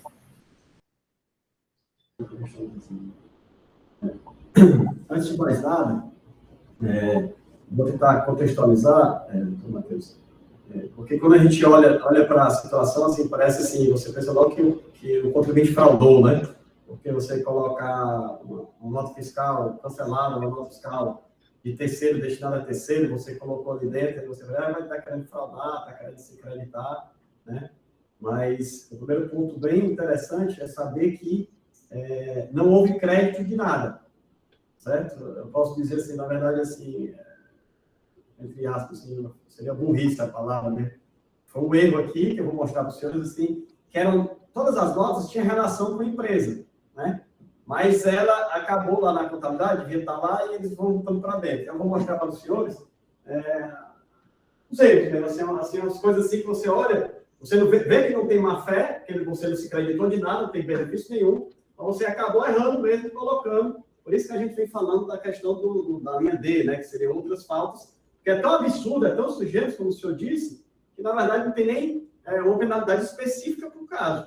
Né? Se eu tivesse me acreditado indevidamente, aí sim, teria um crédito indevido, seria uma fraude, inclusive crime, né? Mas na verdade, os senhores entenderam, foram 45 notas, né? E dessas 45 notas, 39 se refere à prestação de mão de obra aplicada na industrialização, certo? Essa Buriti é o fornecedor deles, que eles, a própria Buriti, emitiu uma nota para a própria Buriti, entendeu? E que eram serviços que estavam sendo prestados para a DR. Mão de obra aplicada na industrialização, entendeu? Era só mesmo pagamento de serviço.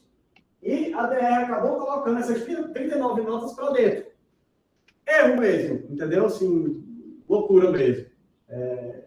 Que, assim, vai passar essa nota aqui. Vamos para fora. A primeira? Só essa nota aqui já é mais de 20% alto. A outra nota. Só aqui dessas 4 primeiras notas maiores da Buriti, já dá 70% do alto todo, entendeu, doutor? Que erro mesmo, é erro grosseiro. Não é nem relação de mercadoria, como o doutor Wellington fala, né, que ele fala, o documento era inidôneo porque acobertava a mercadoria, que o destinatário era outro. Na verdade, nem isso era, entendeu? Nem isso era, não teve nem recebimento de mercadoria. O cara pegou as notas fiscais de serviço e colocou dentro da explanação fiscal digital. Completa, está toda direitinha lá, né? Erro isso. Aí eu vou botando de uma por uma, só para contextualizar, para ver que não tem negócio de fraude, é um negócio mesmo de erro mesmo, erro de operação. Aí outra nota também de prestação de serviço, do destinatário LTR, é uma empresa do mesmo grupo, né? A outra nota era de uso e consumo, que foi de R$1.000, foi mandado para a Tijolaria, que é uma empresa do grupo que faz algumas obras deles. A outra nota de uso e consumo de R$2.000, e só tem uma nota cancelada, doutor Matheus. Dessa história todinha, ele coloca lá, parece que tudo era cancelado. Mas, na verdade, era uma nota que estava cancelada, que eu recebi, né, a mercadoria, vamos dizer assim, eu nem sei, e que o remetente que cancelou, entendeu? o próprio remetente que cancelou, não fui eu que cancelei, na verdade foi o remetente que cancelou, mas também é R$3.000, a história da cancelada é R$3.000 nesse universo aqui de R$400.000, entendeu? E as últimas notas que ele fala na questão do endereço, elas eram endereçadas, doutor Wilson, para DR Link, tudo ok, mas o endereço que a Petrobras era R$2.000 também. O endereço a Petrobras emitiu para mim, correto, eu não tenho filial, emitiu para a DR Link, a 001, matriz aqui em Fortaleza, mas ia ser entregue via aérea. E ela mandou o endereço para entregar no aeroporto, para poder de lá vir para cá, entendeu? O erro de endereço, entendeu? O erro de endereço. Então, assim, o contexto, só para deixá-los bem confortáveis em relação a isso, não tem uma intenção de fraude, de dolosa, de me creditar, de fazer algo errado, entendeu? Lá, a contabilidade acabou colocando aquelas que tinham relação da Buriti, acabou colocando na situação fiscal digital, que é a nota de serviço, de mão de obra, né? Erroneamente mesmo, passivo. Tinha relação, mas acabou vacilando. Né? E aí eu trago os memoriais e falo, o erro é tão sujeito mesmo que não tem penalidade. Né? Não tem penalidade. Se você for para o L, seria a divergência, mas eu peguei o documento completo e coloquei, né? Aí você fica, qual seria a divergência? Não tem. Qual seria o erro? Eu me creditei? Também não. Não faço nada. Mas é errado ter feito isso, a gente confessa, realmente estava errado, né? Você fazer isso, né? E aí uma das grandes dúvidas que eu tenho, doutor Matheus, e eu pergunto também para o doutor Deus sobre essa questão do 126. Na minha cabeça, o 126, ele sempre foi um artigo ele não é uma penalidade específica, ele é um atenuante para as outras penalidades quando elas existem. Se não existe nenhuma penalidade, você não pode aplicar o 126. Você tem que aplicar as outras faltas. Se não tem uma penalidade específica, por exemplo, de 30%, que aí, se for substituição tributária, não incidência, esses casos, aí é que eu levaria para o 126. E isso, assim, eu vejo muito, não é só esse caso, mas muitas fiscalizações, a gente pega o fiscal e coloca o 126 como se fosse a regra. Na verdade, sempre tem que ter uma, na minha cabeça, para depois você aplicar o 126. E o fiscal acaba aplicando o 126. Aí eu uso do próprio erro do fiscal, né, e peço para reenquadrar para 1%. Olha, se o senhor aplicou dos 10%, eu tenho direito a 1% se tiver escriturado. E a própria infração já diz que está tudo escriturado corretamente. Eu só não podia ter escriturado, mas escriturei. E você sai de 10% para 1% porque eu concedo a Cefaz a facilidade de ela analisar os meus dados. Entendeu? Aí o doutor Wellington fala aí de devidamente escriturada, mas a nota está devidamente escriturada. A nota está lá. Eu não podia fazê-lo, mas a partir do momento que o fiscal coloca no 126 caput de 10%, eu já tenho direito a 1%, porque fui eu que apresentei para a Cefaz o meu próprio erro. Eu não mudei lá o nome, eu não peguei o Buriti lá e botei DR Ling. Não, ficou Buriti. Eu só fiz errar mesmo, errei mesmo. Então, e aí o julgador de primeira instância ele fala exatamente desse 1%. Esse 1%, a defesa já está satisfeita. Vou omitir que a gente já estaria satisfeito, sair de 10% para 1%. Que é o posicionamento, a segunda Câmara, tem um caso aqui da segunda Câmara, que eu trouxe agora em 2019, que o contribuinte vendeu para destinatários baixados do CGF. É uma questão muito mais grave, né? Você vender para um baixado, você como contribuinte, você vender para uma pessoa baixada, essa mercadoria não foi para lá, ela foi passear em algum canto, né? Alguém recebeu, vamos dizer assim, sem nota. Não é o nosso caso.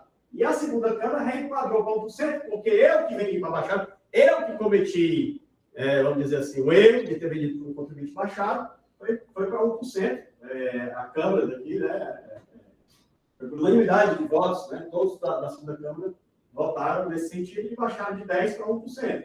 O nosso caso está lá, todas as notas estão devidamente escrituradas, eu não mudei nada da nota, eu errei de ter escriturado, porque eu não podia, mas as notas estão lá, as notas estão lá completas, devidamente escrituradas. E foi essa escrituração que causou o meu auto de infração, foi porque eu escriturei, e vamos dizer assim, é tão visível a boa-fé que eu coloco os dados dos outros errados. Se eu tivesse colocado os meus dados, aí sim, eu estaria fraudando, e aí eu estaria, não estaria devidamente escriturado.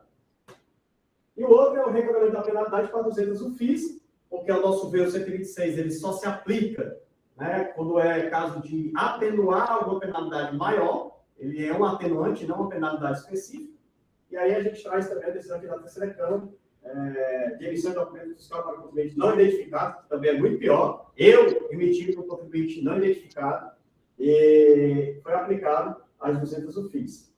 E, por último, o que o doutor Matheus colocou seria baixar para 2%, que também já seria algo razoável. Seriam, então, esses 3 pedidos, né? Primeiro pedido, reenquadrar para parágrafo único. O segundo pedido seria reenquadrar para 200 UFIs. E o terceiro pedido seria para os 2%, que o doutor Matheus colocou aqui em sessão. Só isso. Obrigado. Obrigado, doutor Daniel Landim.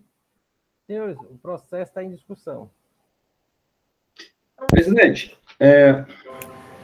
eu estou analisando essa autuação, eu verifico, pelo menos das planilhas, né, do indicador 5 e 22 trazidas pela fiscalização, no sentido de que essas operações elas não têm incidência de ICMS.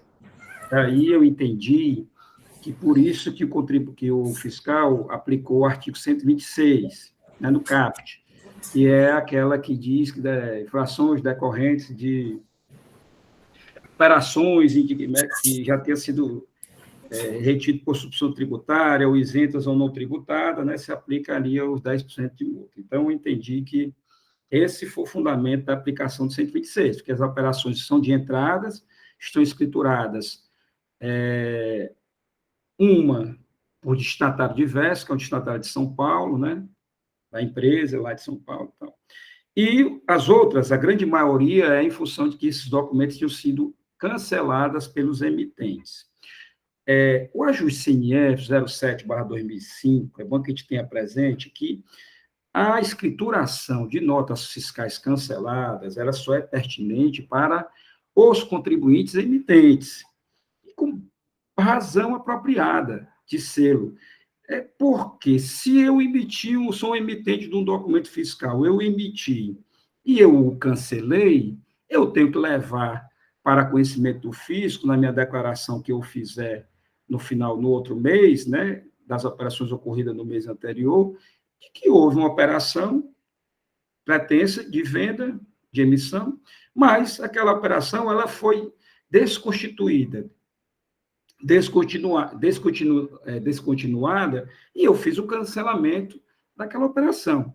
Então, para quem emite, há a obrigação de se escriturar a nota fiscal emitente e de também escriturar a nota fiscal, o cancelamento dessa nota fiscal. Né? Você tem, o doutor Matheus aludiu à questão do prazo, né, que realmente é 24 horas, sem que a mercadoria tenha transitado, ou 30 dias em algumas situações especiais. Teria ainda 30 dias para pedir autorização ao fisco, até o prazo máximo de 30 dias, para fazer esse cancelamento. Evidentemente que não poderia ter sido cancelada, nem ter sido transitada mercadorias com essa nota fiscal cancelada. Né? Se essas mercadorias que transitaram com esses documentos que foram cancelados pelo emitente, se verificados no trânsito de mercadoria, esses documentos eram inidôneos, daí o doutor Edson trabalhar a tese da inidoneidade, seria inidôneo, e aí a mercadoria estaria em situação fiscal irregular, e os auditores do trânsito fariam o auto de infração devido, cobrando o imposto e a multa.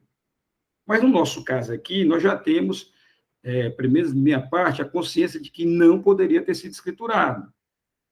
Não compete a escrituração de notas fiscais canceladas, nem tampouco com destinatário diverso ao destinatário. Bom, então nós tivemos entradas de mercadorias que compuseram o estoque da empresa de forma irregular. Isso é verdade, está lá. Por outro lado, a aplicação do parágrafo do artigo 126, eu acho que, nesse caso, ele é conflitante com a própria situação. Ora, se nós estamos aqui, pelo menos na minha concepção, averiguando que houve uma infração pela escrituração de notas fiscais canceladas, de notas fiscais destinadas a terceiros, pelo contribuinte autuado, como é que eu vou aplicar o parágrafo único dizendo que estaria devidamente escriturado, né? Estaria escriturada? É contraditório com a própria infração praticada. A infração praticada aqui é de que é impossível, é vedado a escrituração de notas fiscais canceladas e destinadas a terceiro para o destinatário. Então, não entendo como se aplicar o parágrafo único, por total antinomia. Há uma antinomia clara, no meu entendimento, do parágrafo único com a situação descrita da infração. Então, não vejo lá e tal. Eu também pensei na questão entre o 128L e o 126, e o 126 caput, e o 128L, quando foi aduzido pelo doutor Matheus, também não verifiquei a possibilidade de enquadrá-lo. Por quê? Porque o 128L, qual é o tipo penal dele lá? Os dois tipos penais que estão prescritos naquela única penalidade. Primeiro é a omissão de informações. Nós não tivemos omissão de informações, pelo contrário, tivemos informações indevidas e irregulares na FD, que não poderia ser trazido a FD do destinatário, notas canceladas nem de destinatário diverso. Então, não preenche o requisito do primeiro. O segundo, que é divergências entre documentos, entre informações de documentos fiscais e aquelas informações que foram enviadas à FD, nos documentos enviados à FD. Nós não temos divergência nenhuma. Divergência seria que, olha, o documento fiscal está dizendo que foi 10 quantidades de celulares a R$100, que dá R$1.000. A empresa levou para a sua FD esse documento fiscal e lá na escrituração do campo registro 200, ela levou, botou o número do documento fiscal, botou a data, mas botou um celular e botou vezes 100, que deu R$100. Isso sim é divergência. Aqui não temos divergência alguma. Aqui o que tem é o seguinte, aqui a empresa também informou na FD documentos fiscais às quais ela não teria que ter informado. Então, também foi por isso que eu também não vejo como se aplicar o 123.8L. Aí fica o 123.8D, que é aquela regra genérica, como o doutor Matheus fala, a questão do bonde, né, como ele gosta de nominar. Mas também eu não posso aplicar, porque eu tenho uma situação específica lá no artigo 126 do CAPT, que é justamente aquelas infrações que decorram com operações já que não sejam tributadas, que já sejam isentas ou que já foram retidas pelo ICMS-ST, esses devem se aplicar os 10% do CAPT. Então, presidente, já antecipando aqui meu convencimento, depois de analisar os reenquadramentos, é de que eu vejo que, neste caso, há que se ter a procedência da autuação. Primeiro, porque a empresa não poderia... A legislação fiscal, quando fala lá na escrituração da FD, é claro que são notas fiscais destinadas ao contribuinte e autorizadas. São notas fiscais com validade jurídica.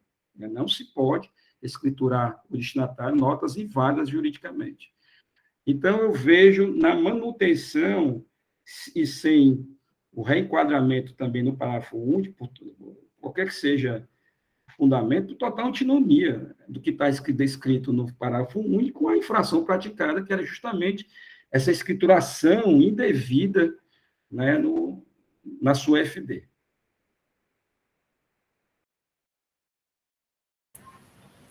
Obrigado, Toleils. Senhores, o processo está em debate. Doutora Jusileide, com a palavra. Reitero meu bom dia a todos. Só para me deixar mais confortável, essas notas que foram canceladas são notas tomadoras de serviço, elas são notas que não têm incidência de imposto e que elas foram canceladas erroneamente.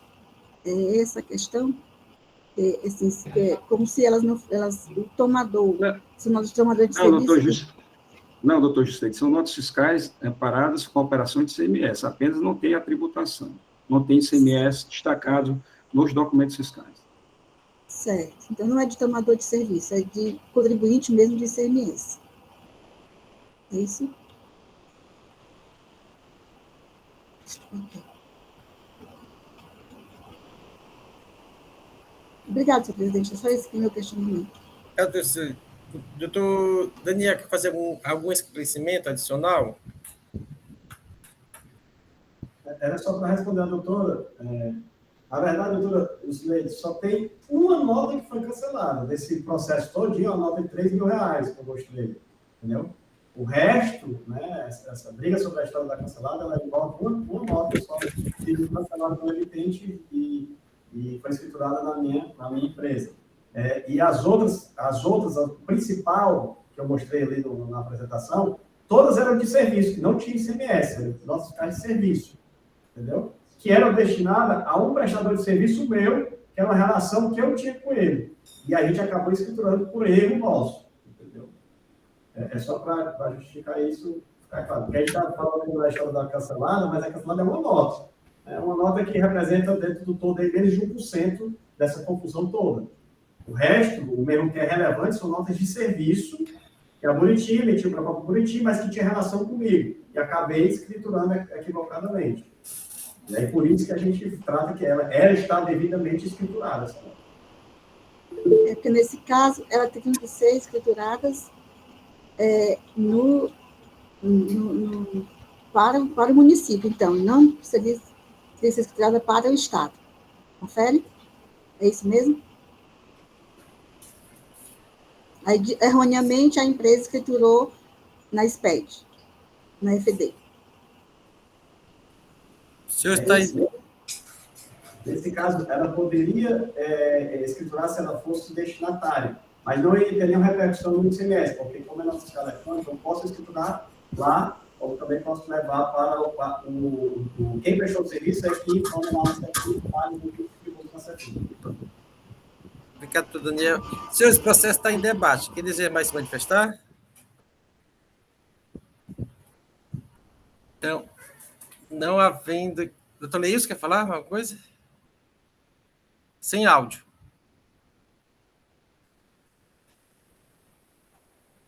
Doutor Leilson está sem áudio.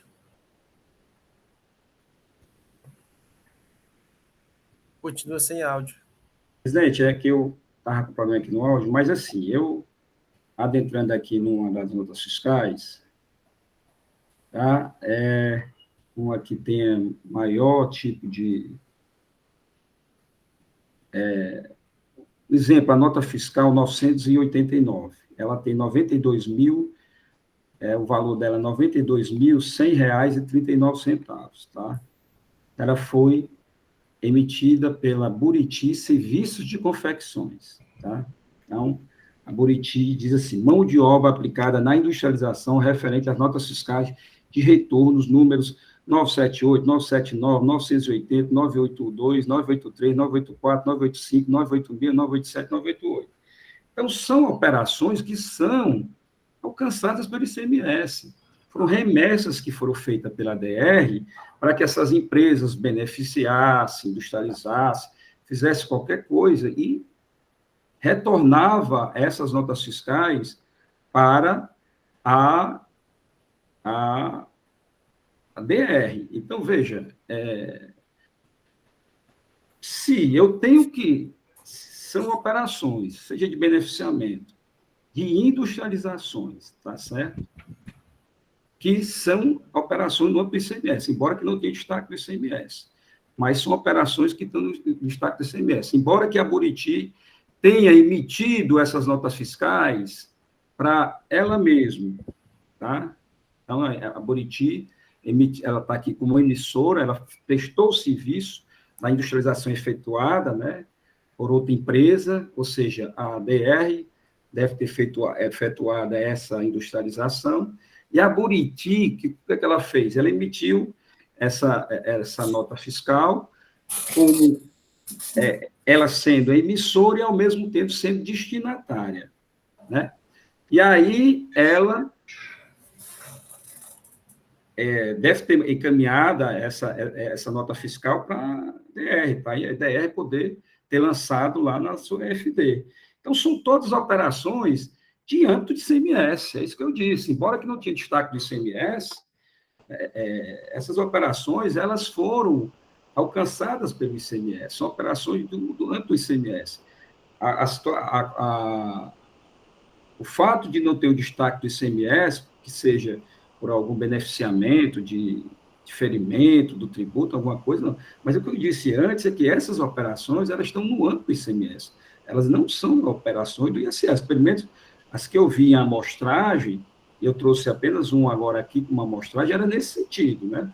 Apesar de a empresa que fez o serviço ter emitido esse documento fiscal para ela mesma, quando deveria ter sido emitido, se ocorreu efetivamente essa industrialização pela ADR, né?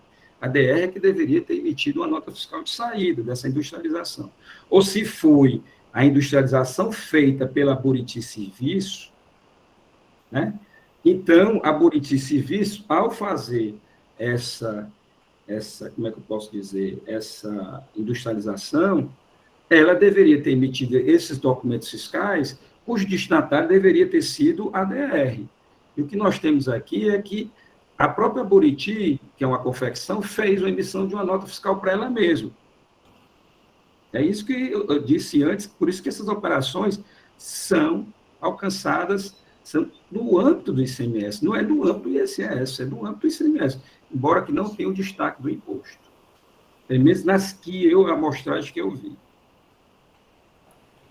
Obrigado, doutor Leilson. Doutor Landim, por favor, percorra todo esse caminho aqui, onde tem o cálculo do imposto, para ver se todos os campos estão zerados, e também os demais aqui. Isso. Só tem um valor aqui. E aqui esses quantitativos, por favor, da nota, descrição. Gostaria de ver aqui, nesse campo aqui, onde tem quantitativo de mercadorias, coisa toda aqui, no final da nota. Na verdade, tem prestação de serviço por peça, né? Aí devolveu peças aqui, devolveu, né? Prestação de serviço nas peças, né? Com a peça, tá certo. Obrigado, doutor Daniel. Presidente, essas operações de maiores valores, que foi as que eu vi, geralmente é essa questão da industrialização. Certo. Tá? ICMS. A nota fiscal também de 1002, que é de 37.966. Então, assim, eu entendo que, nesse caso, as operações estavam amparadas pelo imposto. Sendo tributado ou não, aí é uma questão da legislação.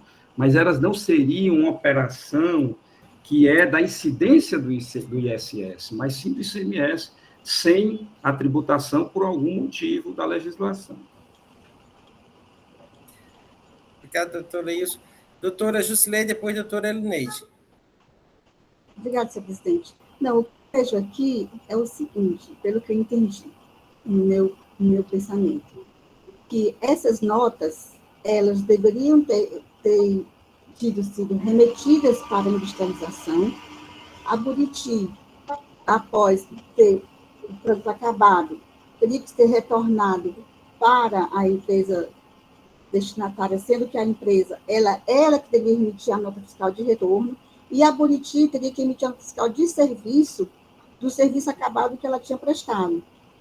E aí, sim, deveria ter sido dessa forma, para que, e aí a Buriti não teria que escriturar essas notas teriam que ser escrituradas pela própria empresa, mas de forma correta, remetendo essas mercadorias, depois elas retornando para a fábrica, já produto acabado, e a Buriti faria a nota fiscal de serviço dos seus produtos que ela teria feito o seu trabalho, né, de terceirização.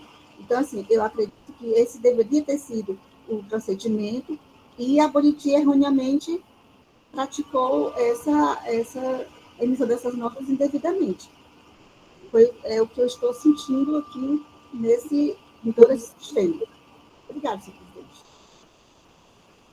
Eu também entendo assim, doutora Jusleide. A DR mandou para a industrialização, essas mercadorias foram industrializadas na confecção Buriti, que a maioria aí, graças à maioria aí, talvez 90% sejam da Buriti, e a Buriti emitiu uma nota fiscal dessa industrialização, tá? Não tem imposto, porque a Buriti é do Simples Nacional, na verdade, deve ter tido imposto lá na apuração dela, 1, alguma coisa, né? Mas o destaque aqui veio sem o destaque do imposto. Então, nesse sentido, é que eu vejo que não poderia a DR ter escriturado essas notas, já que haveria um erro da Buriti em ter emitido uma nota fiscal dela para ela mesma, tá certo? E retornando essas mercadorias industrializadas para a DR. É por isso que eu disse que essas operações são do âmbito do ICMS. Obrigado, doutor Leilson. Doutor Matheus, antes da doutora Elineide, depois o senhor, tá certo? A doutora Elineide pediu a palavra aqui também. Doutora Elineide. Doutora Elineide? Obrigada, doutor. Eu estou com instabilidade aqui na minha internet, por isso que às vezes eu estou desligando a imagem.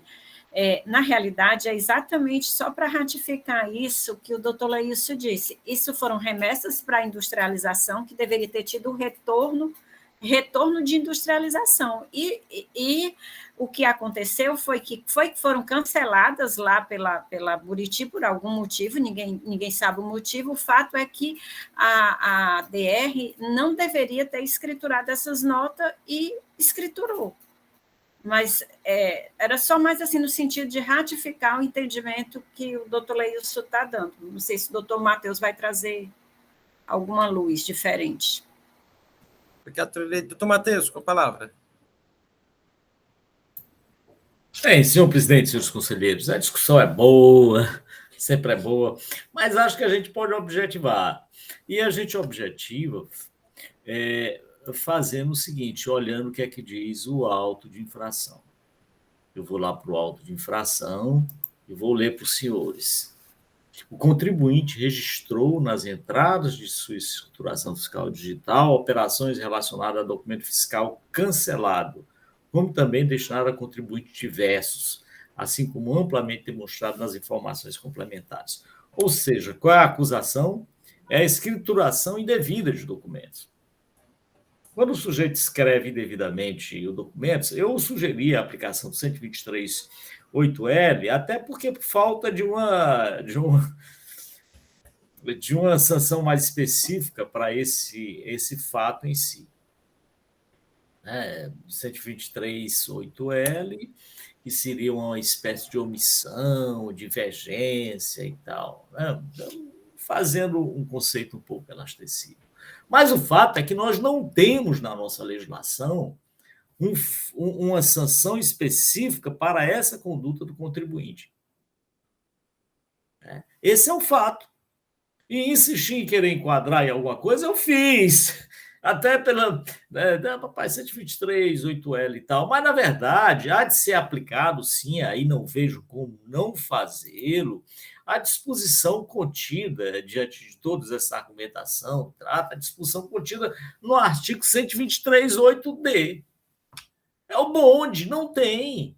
Não adianta querer insistir e discutir as operações que antecederam, qual foi o objeto da operação dessa nota fiscal registrada, ela foi para contribuinte, foi para remessa para industrialização, foi prestação de serviço. Não, o fato é que o contribuinte teve uma conduta, qual foi? Ele registrou nota fiscal que não deveria ter registrado, que não era dele.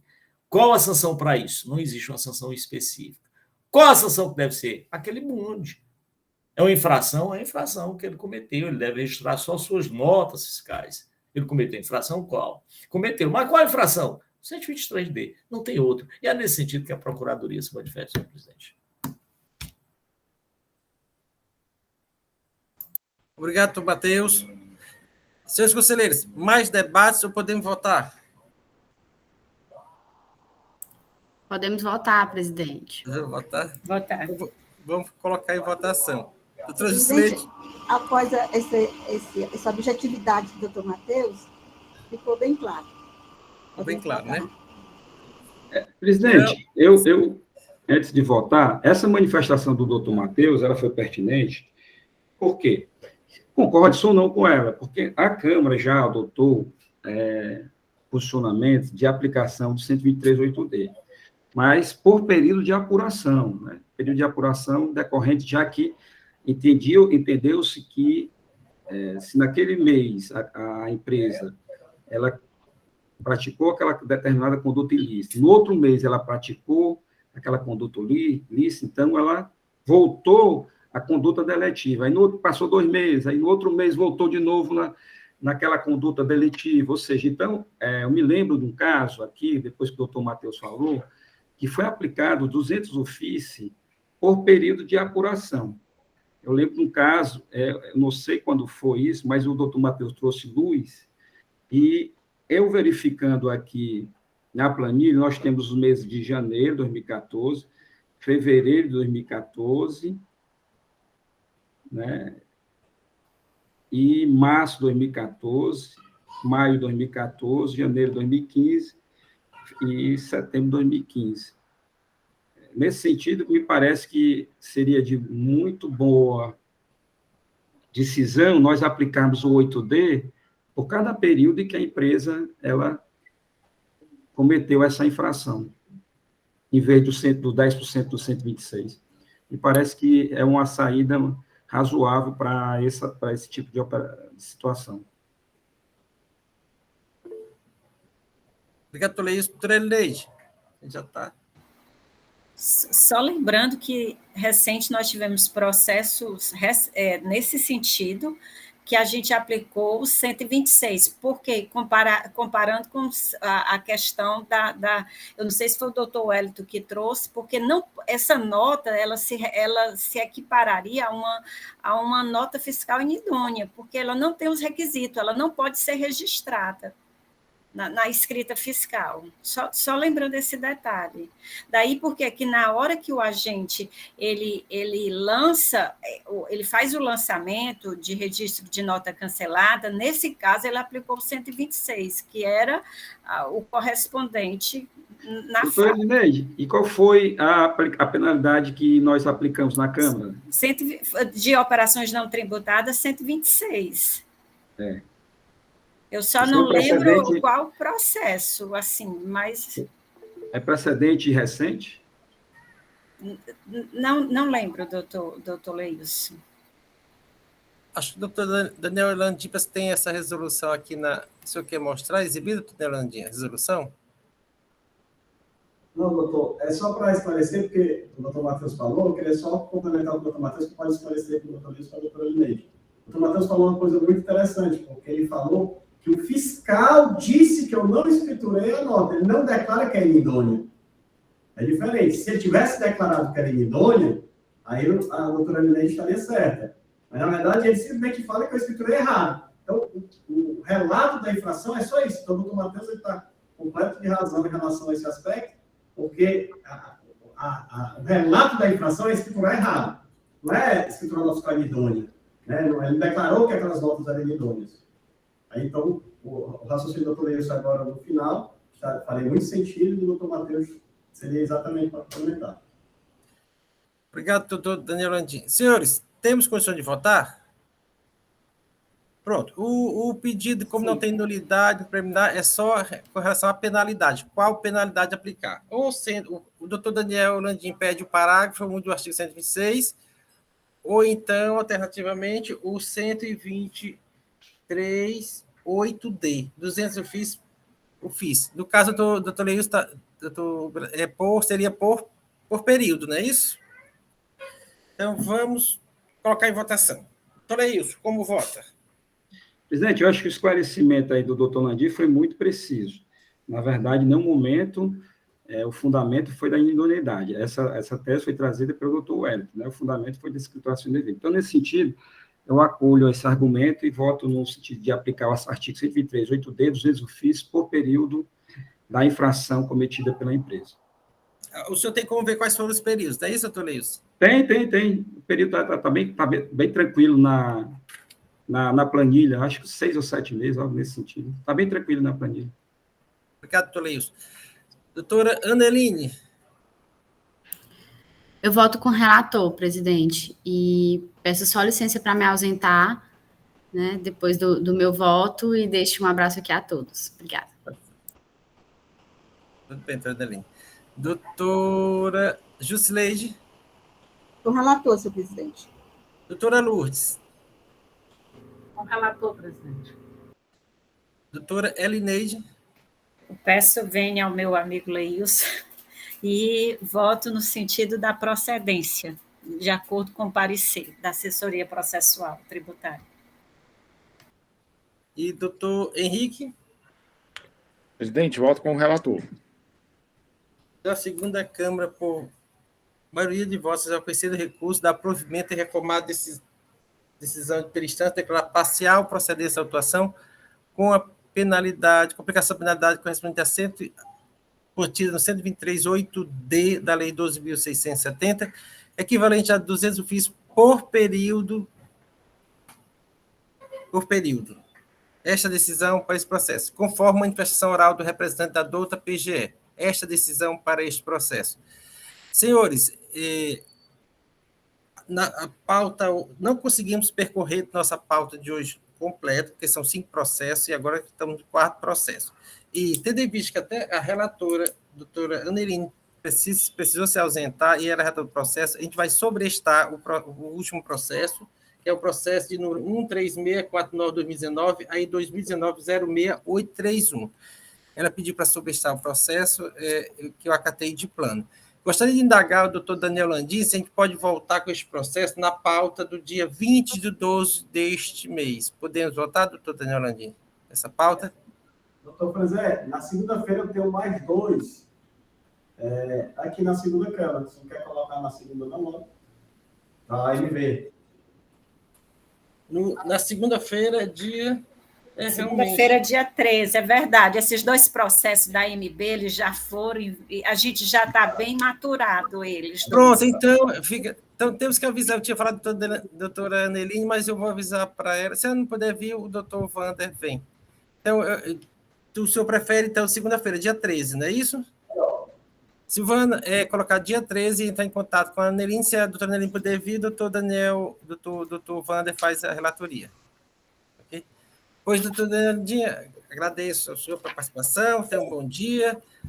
Segunda-feira, agradeço aos conselheiros e ao doutor Matheus também pela participação conosco nesta manhã aqui.